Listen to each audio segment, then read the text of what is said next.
This 2023-2024 NBA Defensive Player of the Year and All Defensive Team Awards betting picks show edition of the NBA Gambling Podcast on the Sports Gambling Podcast Network is brought to you by Underdog Fantasy.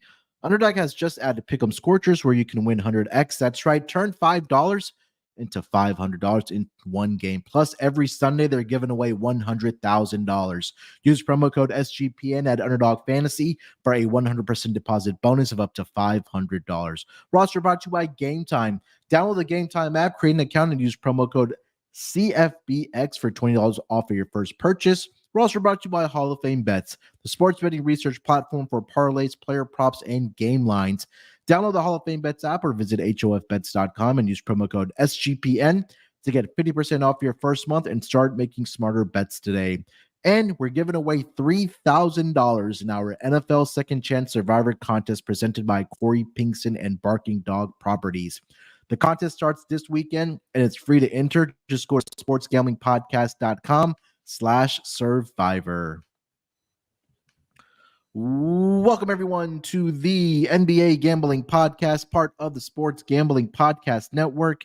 It is Friday, October the 20th, currently 5:15 on the East Coast, here to get into our 2023-2024 NBA Defensive Player of the Year award picks, and we're also going to be discussing the market for the All-NBA Defensive Team.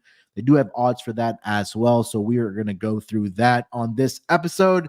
But joining me here to help me break it all down, you guys know him as the voice of the Tennis Gambling Podcast on the NFL Gambling Podcast, the MLB Gambling Podcast, the WNBA Gambling Podcast, and of course here on the NBA Gambling Podcast, it's Scott Studio Reichel. Scott, how's it going, my man? Yeah, doing pretty well. Regular season's right around the corner. Starts Tuesday, so we got to wrap up the award show breakdowns. Yeah, 2 award markets left here for us. We'll go probably in consecutive days here. We've got Defensive Player of the Year left, and then also MVP and All NBA Team. But like I mentioned, we'll be doing the Defensive Player of the Year award on this episode. And going back to last year, we'll just dive right into it here, Scott. Last year, Triple J wins this award, Jaren Jackson Jr. of the Memphis Grizzlies. And traditionally, Scott, this has been a award, a center/power forward wins. The only player that, or the last time a guard won it was 2 seasons ago in Marcus Smart. I know there's a lot of conversation about that, about him winning that award, if he deserved it or not. But I mean, traditionally, it's been a power forward / center. So it's kind of just going down the list. Like I mentioned, Triple J that won it last year, power forward. Marcus Smart the year before, but then it was Rudy Gobert, Giannis, Rudy Gobert back-to-back years, Draymond, Kawhi Leonard back-to-back years, Joakim Noah in 2014, Marc Gasol 2013, Tyson Chandler, and then Dwight Howard won it in 3 consecutive seasons when he was with the Orlando Magic. And then just kind of rounded off, just further going down the list, Kevin Garnett, Marcus Camby, and then Ben Wallace, who had won it 4 out of the 5 years. So if you want to go all the way back to 1996, the last time a guard won it prior to Marcus Smart winning it was the glove, Gary Payton. So that kind of tells you where the Defensive Player of the Year award goes here, Scott. But any general thoughts on I guess this award market that you want to kind of get off your chest here? Yeah, well, we both knew where the history was going to, I'd say, head us in terms of direction. And I have no guards. So I'm only picking centers and power forwards, and I feel like that's probably the smart move. Marcus Smart did win the award a couple of years ago. I don't think he deserved it, but that's a separate story. Yeah, and again, when we dive into the odds here for this award, At the top, it's Triple J to repeat at 5-1, Evan Mobley at plus 650, Giannis at plus 750, Bam is 9-1, Anthony Davis 10-1, Joel Embiid 13-1, Rudy Gobert and Brook Lopez each at 14-1. The guards then, I guess, kind of fill in here is where Drew Holiday at 15-1. Not sure if we consider Mikal Bridges at a guard position, maybe more like a small forward at 18-1. OG Anunoby 19-1, Victor Wembanyama at 20-1, and it goes on from there. Put in perspective, Draymond Green 22-1 as a player who has won it before. But that's kind of where we're at. Marcus Smart, who did win it a couple seasons ago, he's sitting at 35-1. So, Scott, I guess when you're looking at this awards market, is there anything in particular that you're looking at, maybe from a stats basis or by team basis, when you're looking to pick your winners or who you want to bet on to win this award? Well, I think the obvious statement that needs to be said in general is you have to be on a good defense, which sounds obvious, but you have to actually be a team that's going to be winning and a team that's going to be, what do you think, top 10 in points allowed per game? Top Yeah, 5? I think, top 10, top 5, I think, and definitely in the top 10 range for sure. And you mentioned a bunch of the winners in the past. All those teams also tend to be pretty good. So I do think that once again, winning is going to matter. So no offense to maybe Victor, if you think he's got a shot to win it. I don't think a rookie's going to win the award, but I think you have to be on a team that actually wins some games. Now that can lead us into a discussion about Walker Kessler later on, because I know that his block numbers are going to be insane, but Utah is going to give up a bunch of points and they're not going to win many games. So you can argue that no matter how good his individual numbers are going to be, it's going to be held against him that he was so good and it didn't matter because the rest of the team couldn't guard anybody. And Utah last year, for example, still gave up 110 plus points. So I feel like you can make an argument that you can win the award by putting up some great numbers, but you also need your teammates to be good defenders too, because of team defense and the overall perception that you are an absolute game changer defensively. I'm assuming we agree on that, but just to ask, we're not picking a player from a losing team or a team that's going to probably finish bottom 15 in points allowed per game. Yeah, and if you kind of just go down the names that I mentioned, I mean, all those players that were on those teams are pretty much playoff teams, right? I don't kind of going down the list, I don't see a player on this list that didn't make the playoffs. I think maybe the only one, and I'll have to go back and fact check this, is Marc Gasol, 2013 Memphis Grizzlies, if they made the playoffs or not. But I'm assuming I they mean, did. That might have been the grit and grind. yeah, with Zach Randolph and I think Mike Conley at that time, right? Yeah. So I think that qualification is that you're gonna have to be a playoff team to win this, or a player on a playoff team to win this award. And like you mentioned, right? I think I'm in agreement as well that you probably have to be at least at minimum your team top 10 and defensive efficiency to win this award. So I guess we can kind of, I mean, the list is long. I don't think we like anybody with long odds. So I guess we can kind of mention a few guys here that we do like to win this award here. You want to lead us off with some of the guys that you are looking at for this award? Sure. So I'm going to start off closer to the favorites and then I'll go from there Okay. because once again, I'm not sure how many long shots we're going to really have. And I also want to point out that the odds are very, very wide for the same players. I'm looking at 2 books right now and I can see a bunch of disparities. So just shop around as a reminder. But Jaren Jackson's the favorite. No chance I'm taking him. Giannis, I'm not going to take either. I have questions about durability with him, but it's mostly just based on the fact that I think Giannis, even though you can make an argument that he's going to have less of an offensive responsibility because Lillard is there, I do wonder if Brook Lopez might take away from some of the votes that Giannis might consider getting from people because he was a finalist last year with Brook Lopez, and you could argue that he had a decent shot to win it. Of course, he didn't, but the point is I do think that the infrastructure is so solid around the Bucks core that Giannis probably wouldn't get the award, and he might have a shot at MVP. So I'm not going to pick Giannis there. Mobley, I'm not going to take. I think he's a very good defensive player, and I think Cleveland's going to check those boxes. But I don't even know if last year he got the defensive hype around him. Did you see that? Because I know that for gamblers, people were focusing on how good his defense was. I really didn't hear much buzz when it came to winning the award involving Evan Mobley at all. Is it because people aren't watching Cleveland play? I think it's that. I mean, I think there was very little conversation about him winning this award. Early when they were the 1 seed for like a week. but Yeah, I but didn't hear much for the probably last month and change. yeah, probably not much. I mean, as maybe some of the other guys like Triple J, when we heard about maybe him getting some extra stat padding at home games to maybe get this award, because I think we talked about it on the pod is that his numbers, his block shots at home were significantly higher than he was on the road. But I mean, they're deserving, so I'm not taking anything away that he did win the award last year. But Evan Mobley. It's not that he's in a small market, but I tend to agree with you about Evan Mobley there.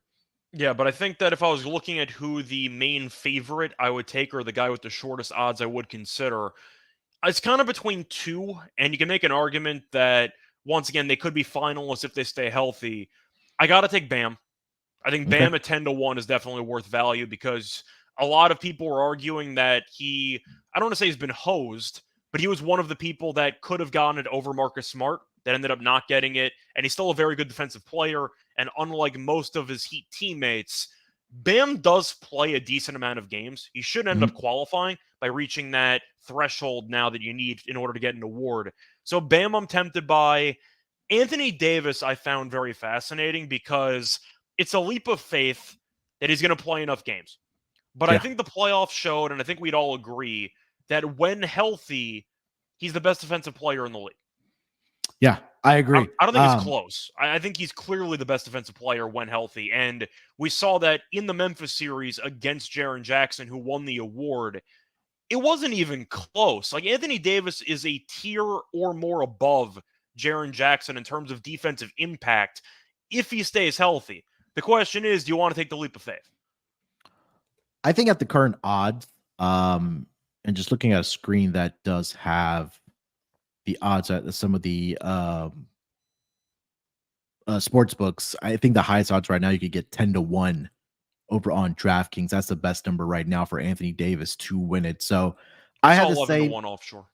Okay, I had the same concerns, I guess, as well of what you mentioned. Is he going to play enough games for him to qualify for this award? Because he hasn't played in more than 60 5 games since the 2017-2018 season when he was with the Pelicans. Since then, 56 games, 62, 36, 40, and 56. And I know there's a couple of seasons that was a shortened season, but more times than not, especially over the last 5 to 6 years, he hasn't met that threshold of 65 games that he has to play in. Obviously, the minutes are going to be there for Anthony Davis, but it's definitely at the 10-1, 11-1 price. I think I would put a little bit down on Anthony Davis.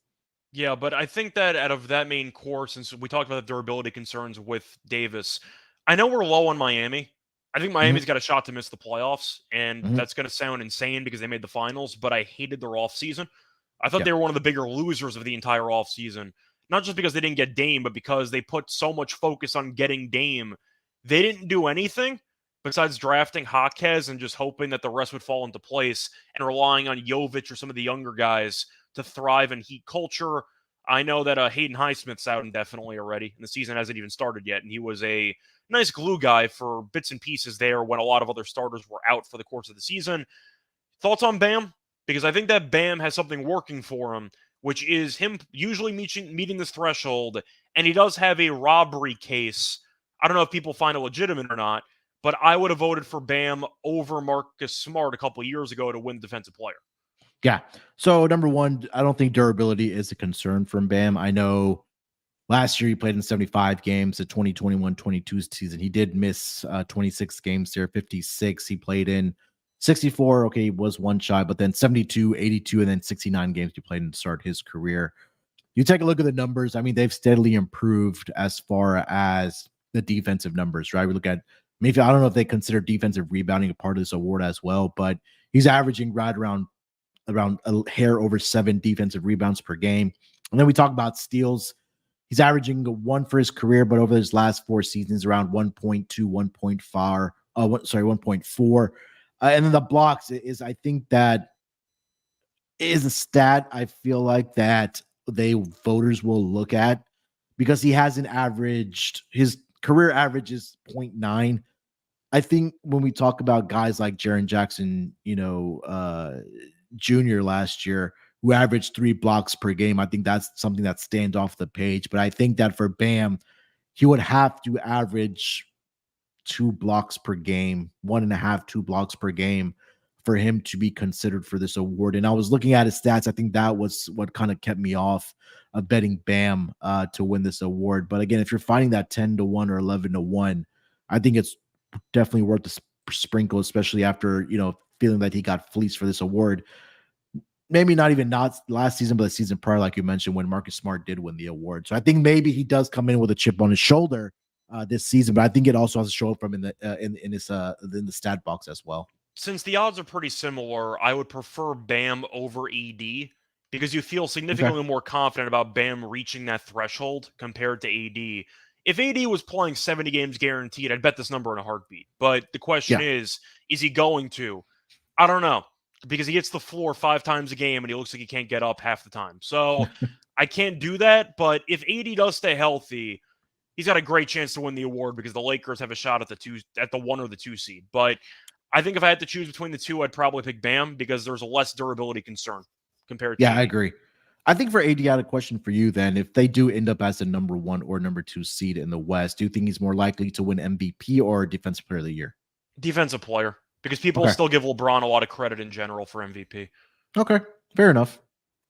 All right, what else you got for this? Because kind of going down the list here. I'll chime in with this. I was looking at Giannis and or Brook Lopez, but I think them being on the same team, that definitely never helps, with the voters, because again, those votes do get split up. But Brook Lopez has been one of the solid defenders since he joined the Milwaukee Bucks. I mean, we've seen that him being a great defensive rebounder, also being able to block shots at 14-1. But it kind of kept me off, especially with Giannis being the third favorite to win this award. But what else did you like as far as some of these guys on the list?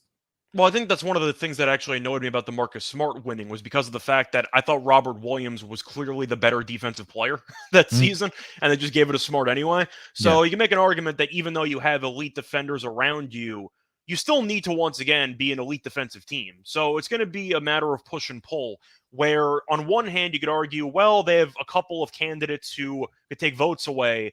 But on the other hand, in order for your numbers to thrive and for you to be considered a defensive anchor, you don't need other players to pick up their end of the bargain.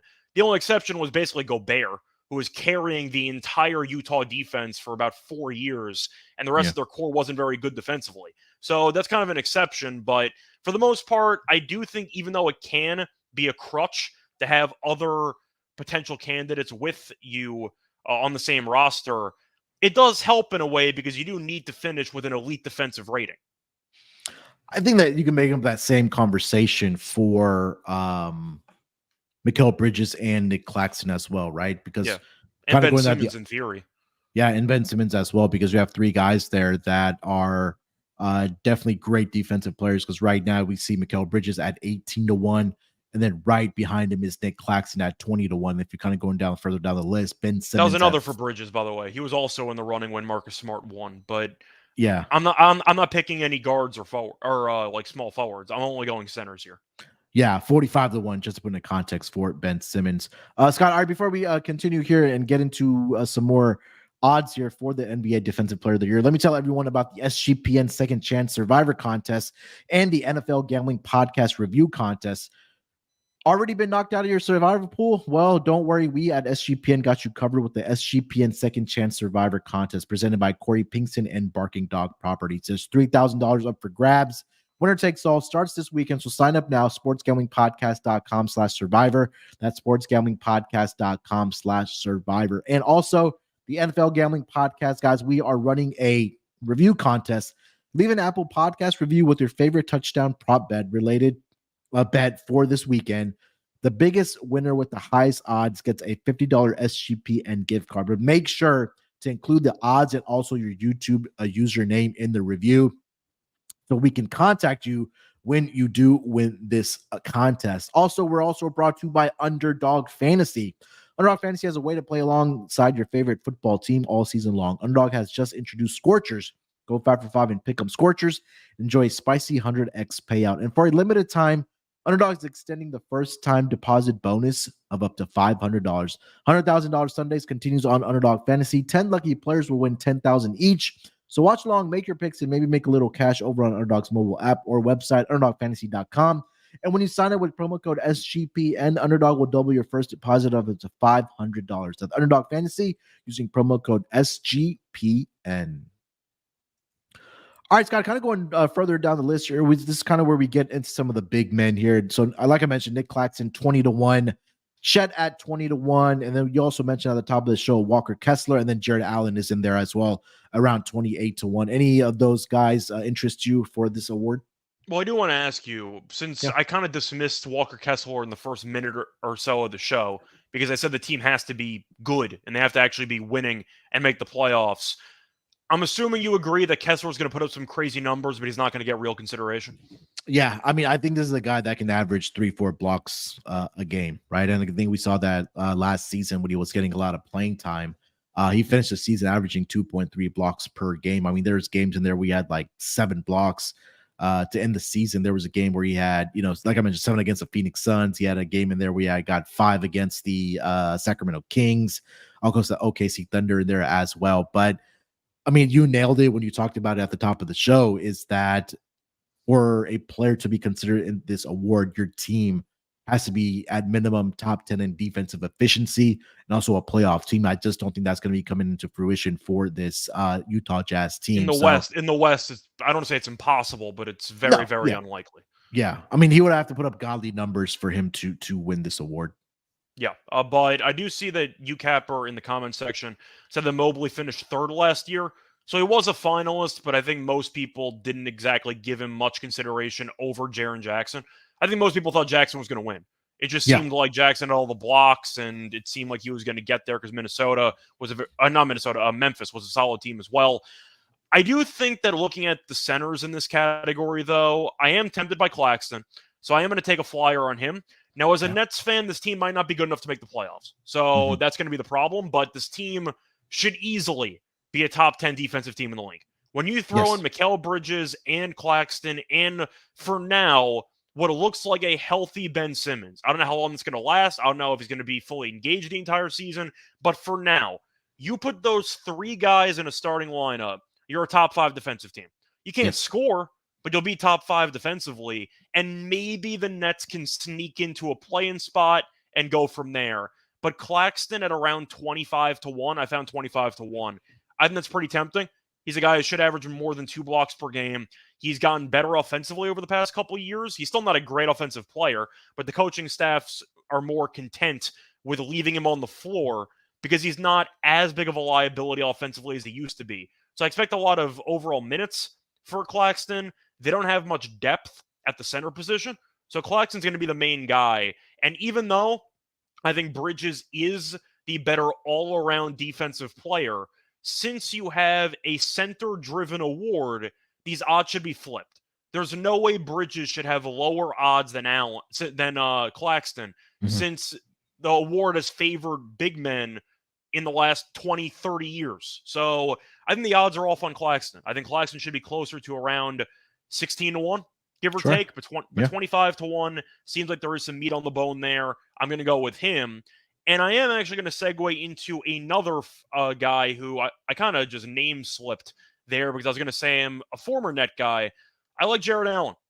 I think Jared Allen's got value at around 40-1. Now, the concern is going to be health and also Mobley once again being a finalist last year.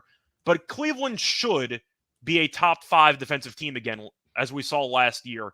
And Mobley, I know, gets a lot of credit for it. But do I think Mobley should be 7-1 while Allen is 40-1? No. I think that's a bit insane, the disparity between those two. Allen is a great shot blocking guy. We also saw last year, Cleveland really struggled when Allen got hurt. And I'm not sure if that's going to matter. I'm not sure if voters are going to factor that in for this year. But if Allen stays healthy, he's a great rim protector. And you can argue maybe it's kind of like the Giannis and Brook Lopez situation where you're going to see them take votes away from each other. But the odd differential between Giannis and Lopez compared to Mobley and Allen is just significantly shorter for Giannis and Lopez. Like, those guys are still close. These odds aren't close at all between Mobley and Allen. I think there's value on Jared Allen at 40-1. Yeah, I think for Jared Allen, I mean, he's already going to start missing games at the beginning of the season. He's returning from or trying to recover from a left ankle bone bruise, so he still hasn't participated in practice or anything like that. Something that we will have to definitely keep in mind. But Reaching the threshold is going to be a problem there. And once again, you could yeah, argue that that works in their favor if he plays for the rest of the season. And let's say Cleveland sucks to start the first 5, 10 games. They just are not a mhm, great defensive team. Allen comes back and they're world beaters. There's a narrative there. You can make an yeah, argument, but yeah, the injury is important to mention. I think 40-1 is worth a flyer. But sure, you do make a good point about him already being injured and the season hasn't started yet. But I'm trying to think of other surefire top 10 defensive teams that have, like, I'm not going to say Steven Adams, but you get where I'm trying to go with this. sure. Like Robert Williams, you can make an argument, but once again, I don't think Houston's going to be good enough, and I wonder about his durability. So I have to go with centers. I think in this price range, Claxton's one of my favorite bets on the board at 25-1. I'll take a flyer at 40-1 on Allen. Yeah, I think in this range, I do like Claxton here as well. And we've seen, you're the Nets fan. You've seen a lot of his games and how good he can be for this the Brooklyn Nets defense. And again, I think that the consideration for Mikal Bridges is more going to be for most improved player of the year. And we pull up, or I'm pulling up the defensive ratings last year. Brooklyn finished number 16. I think maybe that a lot of that had to do with at the beginning of the season when they had, the Kyries of the world, the Kevin Durant's of the world. But now, getting Ben Simmons back, They also had Steve having Nash as a coach, and they were just giving him a bunch exactly, of points. yeah. So So I think they will definitely be in that conversation of being at least a top 10 defensive rated team. To your point about Jared Allen and Evan Mobley, Cleveland was the number one defensive rated team last year with a rating of 109.9, followed by Boston Celtics and the Memphis Grizzlies, who Jaren Jackson Jr. did win the award for last season. Before we continue the conversation here for this awards market, let me tell everyone about Game Time. Buying tickets to your favorite events shouldn't have to be stressful. Game Time is a fast and easy way to buy tickets for all sports, music, comedy, and theater near you. With killer deals on last-minute tickets, your best price guarantee, you can stop stressing over the tickets and start getting hyped for the fun you're going to have. Their app is so easy to use. They have some great features on there. They have flash deals and last-minute tickets. Easy to find and buy tickets for every type of event in your area. And the best thing I love about their app is you actually get an image of the seat before you actually purchase the ticket. So there's not any surprises. You actually do get to that specific venue. No obstruction in your way either. You know exactly what you're going to get because, like I mentioned, they give you that image of your seat view. So forget planning months in advance. Game Time has deals on tickets right up to the day of the event. Get exclusive flash deals on tickets for football, basketball, baseball, concerts, comedy, theater, and much more. The Game Time guarantee means you'll always get the best price. And if you find tickets in the same section and row for less, Game Time will credit you 110% of the difference. Also, I mentioned, like I mentioned, getting the images of your seat before you buy them. And in a matter of seconds, with 2 taps, you're all set to go. And you don't have to worry about haggling through your mailbox or your email box looking for those tickets because those tickets are going to go directly into the Game Time app. So take advantage of this. All you got to do is download the Game Time app, create an account, and use promo code CFBX for $20 off your first purchase. Terms apply. Again, create an account, redeem code CFBX for $20 off. Download Game Time app, last minute tickets, lowest price guaranteed. And we're also brought to you by Hall of Fame Bets. Win bigger by betting smarter this NFL season with Hall of Fame Bets, a sports betting analytics platform for player props, parlays, and game lines. Research every NFL, NBA, MLB, and soccer bets with historical stats and data. Enter any parlay idea into Hall of Fame Bets revolutionary parlay optimizer tool to get hit rates broken down by leg, as well as an expected probability for the entire parlay. Sort all players by hit rate for any bet to learn which players are hot and which picks have value. Stop betting in the dark and join over 30,000 users researching with Hall of Fame Bets to craft more intelligent, data-driven parlays. Download the Hall of Fame Bets app or visit HOFBets.com and use promo code SGPN to get 50% off your first month today. Start researching, start winning with Hall of Fame Bets. All right, Scott. So I think I feel like we're pretty much in agreement about some of these big men here. I know I also had Nick Claxton on my list at 20-1. I'm trying to see if we do find better odds on him. So you can get a 25-1 on FanDuel for Nick Claxton for this award. I did consider Chet for this award just because I know, number one, the block shots are going to be there for him. But I think that if he does have a stellar season, if it's both on the both sides, of the court on offense and defense, then he'd probably just get rookie of the year. But we know he can block the shots, he can get the rebounds for Chet at 20-1. That was one I did consider. I wanted to get your thoughts on Mitchell Robinson at 35-1. When I know health has been a concern for him as well, but I think when he is in the lineup, he definitely gets a block shot. He's a great rebounder. He gives the New York Knicks that rim protection. Also has a defensive minded head coach with the New York Knicks. And you also added Josh Hart, a defensive guy. Dayton DiVincenzo can play some defense for you as well. RJ Barrett provides some length as well. So I do expect the Knicks to be at least a top 10 defensive rated team coming into the season. The question then becomes, do they make the playoffs through the New York Knicks? Yeah, they should. So I consider I also did write down Mitchell Robinson on my list, and then Robert Williams was there as well. But I think out of those two, I would want to take a flyer on Mitchell Robinson. Yeah, I think that Robinson's tempting if you do think he somehow reaches the threshold. To look at his career numbers, played 59 games last year, which is more than I thought he played. Played 72 the year before, which is actually solid. Played 31, 61, and 66 his rookie year. So his blocks are usually around 1.5 to 2.5. Let's assume 2, because that's his career average. He usually averages around 1 steal per game. So I do think, once again, he can be a guy that checks the stat boxes on the stat sheet. Now, I think Mitchell Robinson was kind of on my long shot list. I was not going to be at 40-1, but I found a 66-1 on BetMGM. That I'm tempted by at 66-1. Do I think he's going to win the award? Probably not. But I do think if you're looking at a Thibodeau team, which is, I don't want to say guaranteed to finish top 10 defensively, but you're assuming with the lack of overall pace and with Thibodeau's reputation, they should be a good defensive team. So I think that Mitchell Robinson, we saw it in the playoff series, how he dominated against Mobley and against Allen. He has moments where he can be that impactful on the boards and with regard to shot blocking. So, yeah, I think there might be some value in Mitchell Robinson. Maybe if the Knicks are really good and they're a potential 3 or 4 seed and they want to give the New York New York media wants somebody to kind of rally behind for an award, I do think that Robinson's worth consideration. So we've kind of seen eye to eye on this actual award, but I actually had Robinson listed at 66-1. I see 80-1 on FanDuel.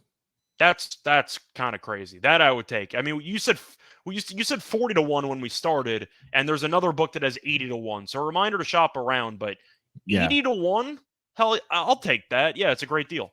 DraftKings has 35-1 and FanDuel has 80-1. Yes, you're getting like 2+ times, 2.5 times just by shopping around. 80-1 is a bargain.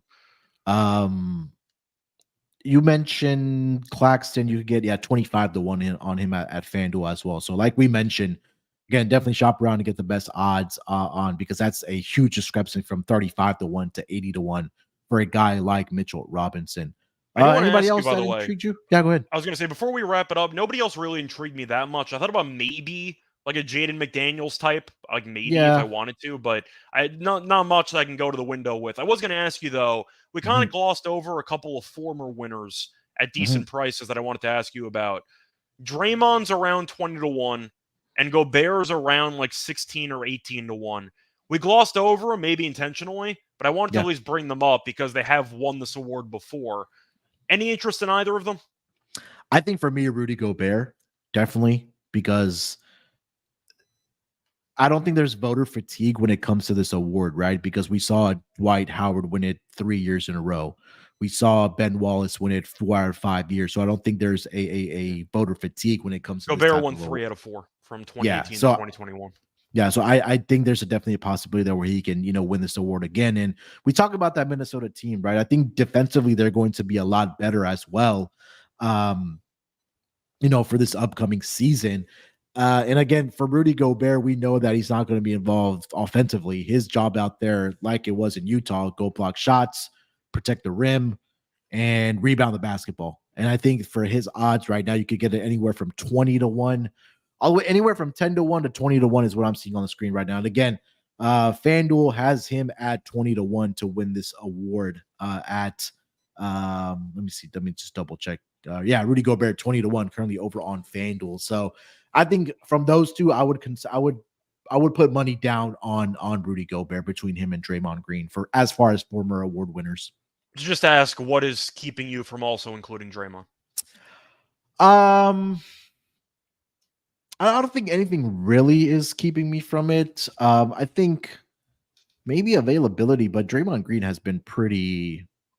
I want to say, Durable for the most yeah, part. yeah, durable He is the was right injured for part word. of last year, which he kind of played through, and you could tell that he got better as the year went on. I don't Yeah. think he's as good defensively or close to it as he used to be. Same Mhm. with Gobert, though. So the argument is you're going for an award winner in the past who's clearly not as good as he used to be defensively. And the question is, are the voters going to take that into account and go, well, he's still a good defensive player, but he's not a great defensive player anymore. And that's kind of my concern. And Golden State defensively this year, I mean, Chris Paul's past his prime. Curry's an okay defender. Clay's can't guard anybody anymore. Yeah. Are they a good defensive team? Like, I don't think they're going to finish top 15 defensively. I don't think so either. I think last time Draymond won the award was back in 2017. So that was what, 6 seasons ago. And Yeah. now he obviously being 6 years older, but you kind of take a look at how many games that he's played since he won that award. 66, I believe when he did win the award. And then he's played 43, 63, 46 prior to last season. And then he played in 70 games for the first time since the 2017-2018 season. So I think that's the only pause I would have with Draymond Green. I was just asking because, once again, they're going to do the small ball center lineup, and Draymond gets Yeah. extra credit for guarding guys that are bigger than him, and that's always a factor. But I think Draymond's past his prime defensively, so I Yeah. would not pick him either. Gobert is interesting because you said there is no real voter fatigue with him in this award because there Mhm. have been multiple winners for several years in a row. Gobert's Yeah. one of them. The problem is a lot of people turned on him about 2 years ago because of the playoff series Right. against Dallas and how he got killed in that Mhm. entire series.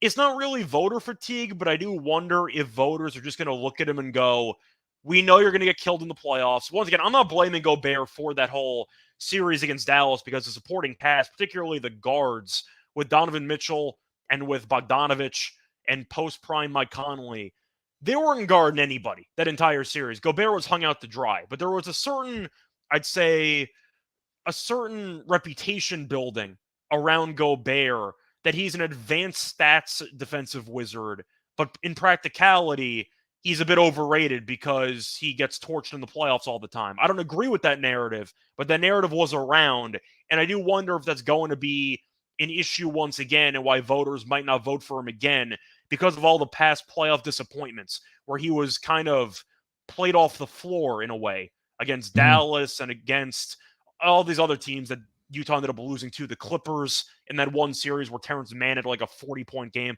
and a closeout spot. But I think when you're looking at this spot for comparing the odds between Draymond and Gobert, I am a lot more tempted by Gobert at 20-1 than I am by Draymond because you have a couple of really solid defenders with that Minnesota core.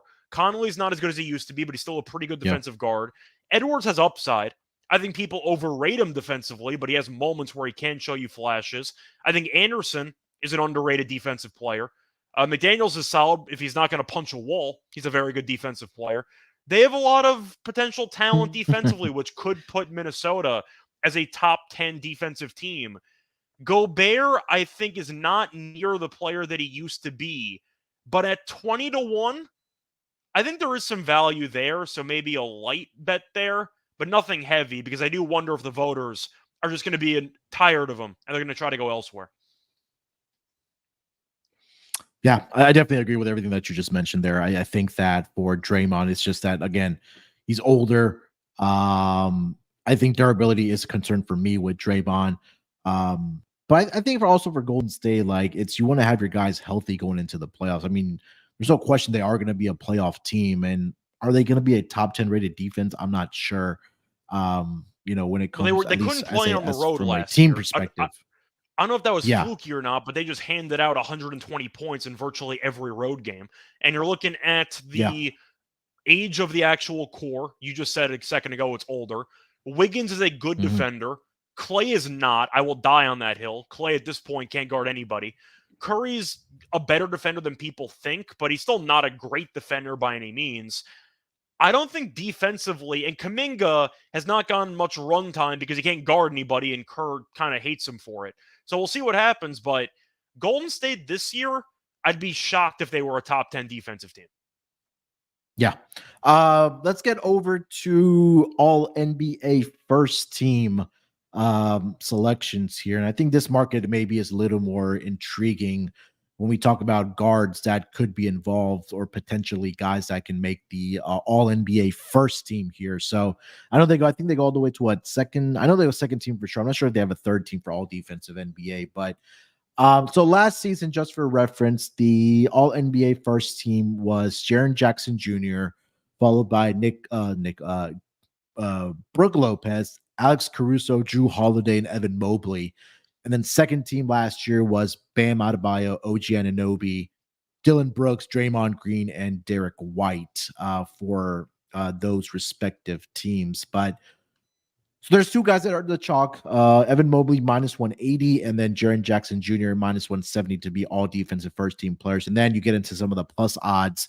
You have Giannis at plus 110, Bam at plus 130, and the odds kind of open up a little bit with AD at plus 320, Brook Lopez plus 340, Rudy Gobert plus 350, Nick Claxton 4-1, OG Anunoby plus 450, and Mikal Bridges plus 450 as well. So I think this might be the spot where you wanted to maybe look at guys that aren't going to be on team or are on teams that aren't going to make the playoffs and may not be in that top 10 defensive rating category, where they do get rewarded for being individual great defenders. So, we talked about Walker Kessler. He's at plus 650.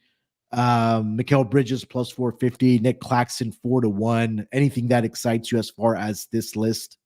I feel like we're obligated to kind of repick all the guys we mentioned who have a shot to win Sure. the award. The only problem is they're playing the same position. So this is why it opens up, because you can now pitch guards. And I know that somebody asked before if there's any guards worth a shot. I posted in the chat, Drew Holiday's 25-1. Is he going to win the award? No. But Boston's going to be a very good defensive team. Caruso's the fun one. He's 66-1. The problem is the Bulls are going to suck. Yeah. So he doesn't have an actual shot to win the award because the Bulls are going to be terrible, unless your argument is Caruso is a candidate to get traded midseason. Maybe. Yeah. We'll see. Yeah, that's a great point. I think Caruso is worth a look for the guards. I think he's a great defensive player. I got to put in some type of homer pick here, or at least show a little bit of love to Dylan Brooks. I mean, for him to be at 22-1, where he did make all defensive team last year, the second team, I should say. What was Caruso, by the way, just for odds comparison? Plus 550. Okay. I mean, I'm trying to think if 550 is even worth it because he was first team last year. Okay, yeah, anyway, you said Brooks is 22-1. Okay. Yeah. Ben Simmons is there at 22-1 as well. Okay. I mean, you have all the odds in front of me. I don't have access to this market in New York. So I mean, if you have any guys in particular, I can let you know. I mean, what's Drew Holiday at? So Drew Holiday is at plus 450. It's not bad. Yeah. I think Holiday at this stage in his career is an overrated defensive player, but now that Robert Williams is not there, someone's going to have to get credit defensively for this team. And it's going to be Drew Holiday because they just traded for him, and he's regarded as being the most underrated player in the league, even though he's been the most underrated player in the league according to most people that you talk to for the last 4 years. So he's no longer underrated, but it's a separate conversation. The point is, I think that he definitely is worthy of getting accolades, and I think that Drew Holiday is going to be playing for a great basketball team. Boston should be the 1 seed on paper, and most people are picking them to be the 1 seed. There's value on Holiday at like 450, in my opinion, for the guards. Yeah. I was intrigued a little bit by OG Anunoby as well at plus 450. I think he's one of the more underrated defenders in our league as well. Durability concerns, but yes. Yeah, durability concerns with him as well. And then, Dylan Brooks at 22-1. What do you think about Josh Hart at 25-1? It's tempting, but they have two of the same player on the same team. Yeah, that's true. DiVincenzo's the exact same guy. So that kind of is going to go against them. I do want to ask you, since we're looking at they go by forwards, not by like small forward, power forward, right?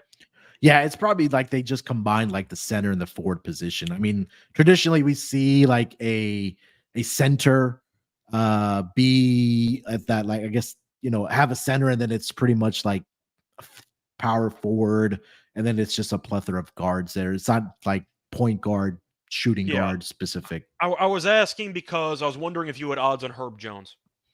18-1. Hell yeah. I'll take that at 18-1. I think Herb Jones is a great defensive player. Yeah. See, that was one I would consider for defensive player of the year, but again, like we mentioned, he kind of plays, he is a forward, but I'm not sure like he'll get enough credit, or if we do think that the Pelicans are going to be a top 10 rated defense, because With Ingram and with Zion, no. Yeah, They're not no. going to be top 10. But for this award, I mean, Herb Jones is a great defensive player.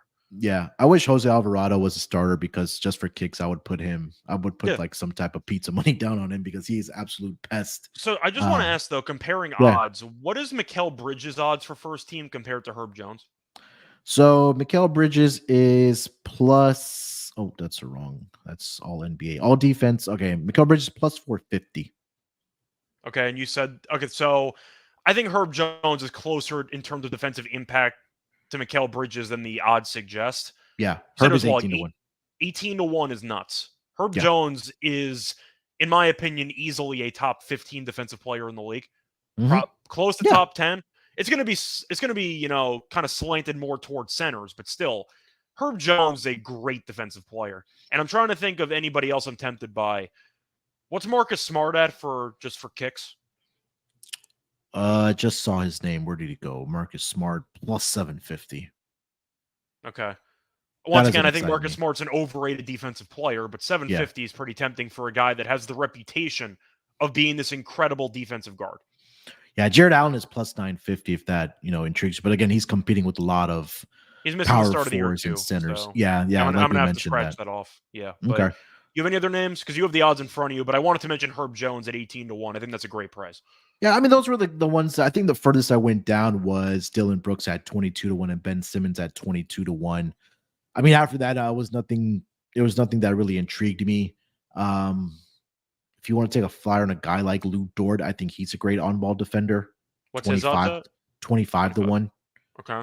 But this is for first team, and again, last season, guys that made first team were Jaren Jackson, Drew Holiday, Brook Lopez, Evan Mobley, and Alex Caruso. I'm pretty sure Alex Caruso was pretty good odds last season. Wait, so there was one guard?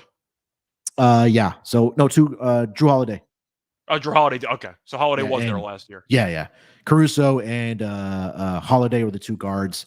The two forwards were Jaren Jackson Jr., Evan Mobley, and then the center they had Brook Lopez. So it almost is like one center, two forwards, and two guards for this defensive team. That's why I was asking, because I'm kind of trying to hone in on that guard position, or maybe like the small forward spot, because I mentioned Holiday before.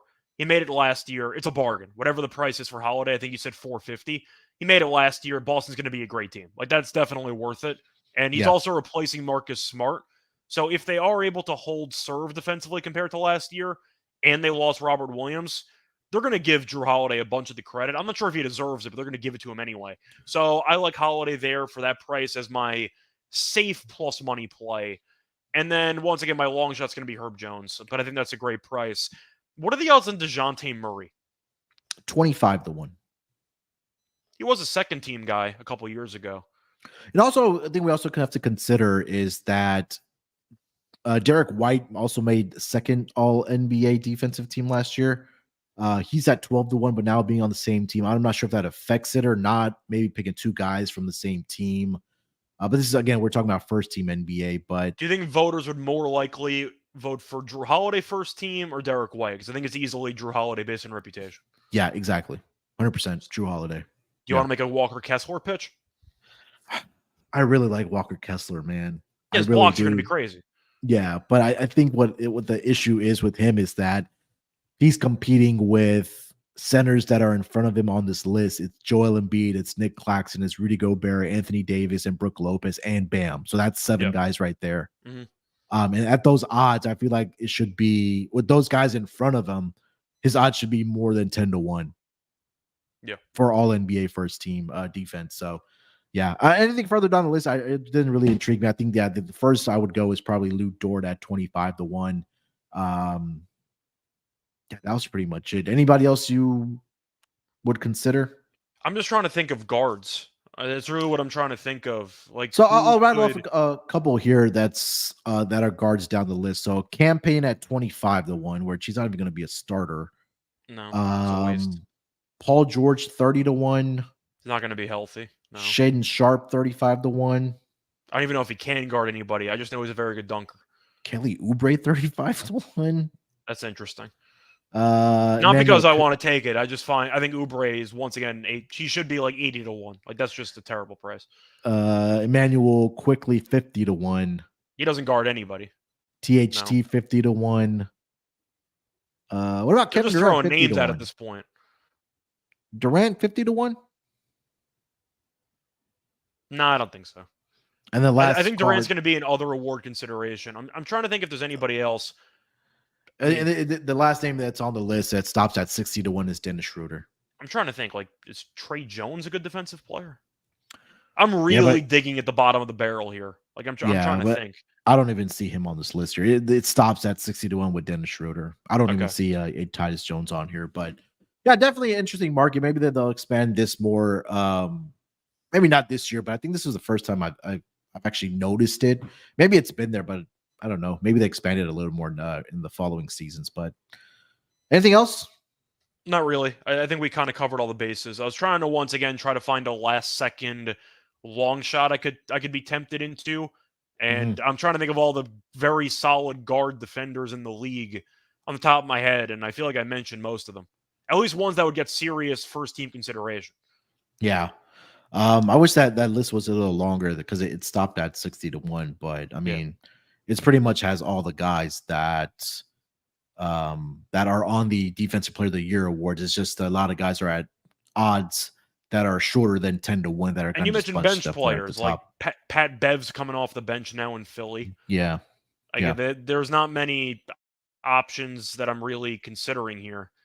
And if there are good defensive guards, they got to be by themselves because we just said Derek White's going to get overshadowed by Drew Holiday anyway. Yep, I agree. All right, Scott, that is going to do it for this edition of the NBA Gambling Podcast, the 2023-2024 NBA Defensive Player of the Year Award and All NBA Defense First Team. You can find All Defensive First Team over on DraftKings. I don't see it listed anywhere else. But again, this is a reminder that, again, shop around for these odds if you're going to bet on these numbers. I don't think Scott and I can stress that enough because we mentioned, just an example, Mitchell Robinson is ranging anywhere from 35-1 all the way up to 80-1. So, again, shop around and get the best number on not only just this market, but also any market, awards market that you're betting on, because you are going to find some great value on books that may be asleep at the wheel, putting out some of these odds. We have one awards market left. That's going to be MVP and All NBA First Team. So we'll probably do that sometime over the weekend and get this out to you guys before the season starts so you can get down on some of these futures. But Scott, anything else you want to mention before we get out of here? Not really. I know we still got to do the MVP award. I'm not sure are we all going to be on that? Well, I'm not sure how the schedule is going to work out. But we're going to. I was going to maybe try to get Lante onto that one. I don't know if you and Lante want to do it, but we'll figure that out offline. Yeah, we'll figure it out. But once again, the season starts Tuesday, so get excited. Yeah, 100%. So make sure to follow Scott on X or Twitter, whatever you may want to call it, at Reichel Radio. Follow me on Twitter or X at SportsNerd824. More importantly, make sure to follow us on Twitter at SGPN NBA. And again, if you haven't already subscribed to the NBA Gambling Podcast YouTube channel, please go in and do so. We're going to get those alerts as soon as we go live for the regular season, handicapping every single game Monday through Friday at minimum. And then we'll see if we want to expand it when people start paying attention to the NBA after Christmas or after the New Year. But hey, we will be at minimum going Monday through Friday, 11 a.m. Eastern. We do have a contest coming up for the NBA Gambling Podcast. Stay tuned for that. Just ironing out the final details. We'll get that posted on Twitter as well. So again, great reminder, follow us on Twitter at SGPNNBA. All right, good luck with your bets. Let's break these books off and let it ride.